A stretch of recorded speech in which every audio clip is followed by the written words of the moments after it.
ओ आई साहेब, काय केलंय हो खायला? काय नाही, आज दीदी बाळा उपीट केलंय बघ थोडं तुझ्या पुरतं.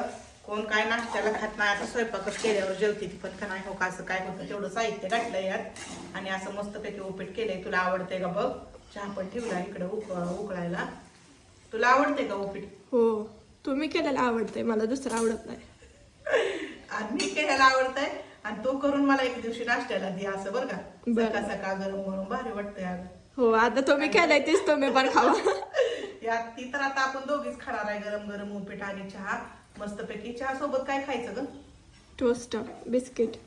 Toast biscuit. मग काय तू खा. खायचं? तू खा, मी नुसता चहाच पिते बरं मोठभर. तर का असं मस्तपैकी उपीट झालंय बघ आणि तुला असं गरम गरम वाढणार आहे मी आता. आणि त्याच्यासोबत लिंबू पिळायचं आणि मस्तपैकी खायचं. हो. तर का नाही हो का, असं मस्तपैकी छान आहे का? हो. तर चल ये लवकर गरम गरम खायला.